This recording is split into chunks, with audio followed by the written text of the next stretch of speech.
নবাবগঞ্জে football টুর্নামেন্টের উদ্বোধন অনুষ্ঠানে ঢাক ঢোল পিটিয়ে ডাক্তার AZM জাহিদ হোসেনকে বরণ করে নিলেন আদিবাসীরা। অলিউর রহমান মিরাজ, নবাবগঞ্জ, দিনাজপুর প্রতিনিধির ভিডিও চিত্রে বিস্তারিত।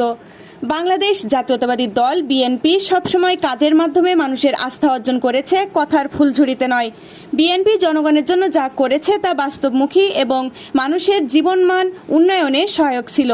কথার জালে মানুষকে বিভ্রান্ত করা বিএনপির নীতি নয় বলে মন্তব্য করেছেন বিএনপির জাতীয় স্থায়ী কমিটির সদস্য doctor AZM Zahid Hossain.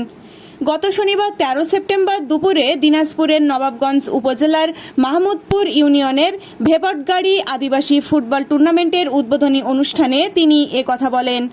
Doctor AZM Zahid Hossain বলেন, বিএনপি কাজে বিশ্বাসী, কথার ফুলঝুরিতে মানুষকে ভুলিয়ে রাখার দল নয়। মেয়েদের স্কুলে লেখাপড়ার জন্য কোনো বেতন দিতে হয় না, এটি ছিল সাবেক প্রধানমন্ত্রী বেগম খালেদা জিয়ার যুগান্তকারী উদ্যোগ। আজ দেশের প্রত্যন্ত গ্রামাঞ্চলের মেয়েরা বিনা বেতনে পড়াশোনার সুযোগ পাচ্ছে। এ কৃতিত্ব বিএনপি সরকার ও বেগম খালেদা জিয়ার। তিনি আরও বলেন, আমরা সবাই বাংলাদেশি, আমাদের সবার সমান অধিকার রয়েছে। কাউকে দুর্বল মনে করার কোনো সুযোগ নেই, আবার কাউকে প্রভাবশালী ভেবে ভয় পাওয়ারও দরকার নেই।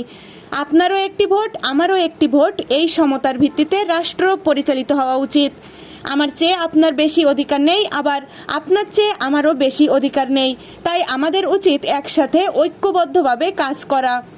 উপস্থিত জনতার উদ্দেশ্যে তিনি আরও বলেন, দেশের স্বাধীনতা, গণতন্ত্র এবং মানুষের মৌলিক অধিকারের জন্য বিএনপি সবসময় কাজ করেছে এবং ভবিষ্যতেও কাজ করবে।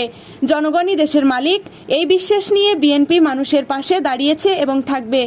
বৌদ্ধ, খ্রিস্টান, সাঁওতাল, গারো, হাজং, চাকমা, মারমা, মুসলমান, বাঙালি, আমরা যে যে ভাষাতেই কথা বলি, যে যে ধর্ম পালন করি না কেন, আমরা সবাই বাংলাদেশি এবং আমরা সবাই মিলেমিশে একটি জাতি সত্তা, অর্থাৎ বাংলাদেশি জাতি, এবং আমরা বাংলাদেশটাকে সবাই মিলেমিশে গড়ে তুলব। এখানে কোনো বিভাজন, হিংসা, বিদ্বেষ কিছুই থাকবে না। দুর্নীতি, দুঃশাসন, আপনার জমি দখল করা, আপনাকে কাজ করতে না দেওয়া, এগুলো কিছু থাকবে না।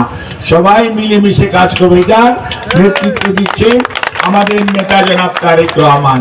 আমরা সেই জন্য আপনাদের সবার কাছে, দেশনেত্রী বেগম খালেদা জিয়া অসুস্থ, ওনার জন্য আপনারা। ফুটবল টুর্নামেন্ট উদ্বোধনী অনুষ্ঠানে স্থানীয় বিএনপি নেতৃবৃন্দ, জনপ্রতিনিধি, খেলোয়াড় ও গ্রামবাসী উপস্থিত ছিলেন। খেলার মাঠে জনতার ব্যাপক সমাগমে উৎসবমুখর পরিবেশ সৃষ্টি হয়। AB news desk report.